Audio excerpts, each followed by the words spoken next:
ministère des Transports devait distribuer un montant global de 8 milliards 410 millions à l'ensemble des transporteurs du Sénégal impactés par la COVID-19 au titre de l'appui de l'État.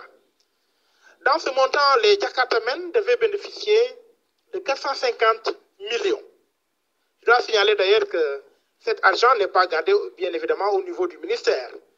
Il est placé au niveau des caisses du Trésor et c'est le Trésor qui sera chargé, sur ordre de virement du ministère, de le distribuer aux différents gouverneurs.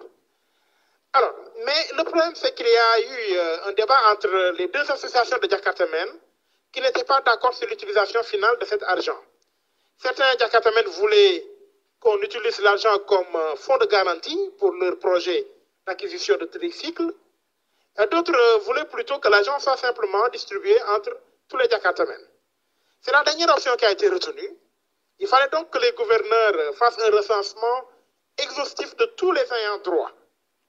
C'est ce travail qui a été fait par les gouverneurs. Seulement, il y a des recensements de certaines régions qui n'étaient pas parvenus au ministère. C'est d'ailleurs ce matin que nous avons reçu 3 recensements provenant de certaines régions.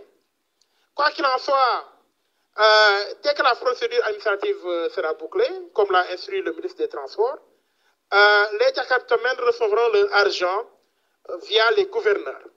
Je dois rappeler que l'argent n'est pas gardé au niveau du ministère, mais plutôt au niveau des caisses du Trésor. Le ministère Transport, 8 milliards 410 millions, la waroon séddale ci diggante ñëpp ñu liggéey ci transport moo xam taximan yi wala ñi liggéey ci gare routière yi wala ñu yore ay cars de transport daanaka ñëpp ñu liggéey ci transport mais Jakartaman yi ñoom ci xaalis boobu ñoom 450 millions la ñu war a am 450 millions yooyu nag ñoom dañu am ñaari association yi nga xam ne déggoo ñu woon ci njëlbeen ci li ñuy def ak xaalis bi ñenn ñi dañ ne woon ñu dugal ko def ko fonds de garantie pour benn projet bi ñu am mooy projet tricycle.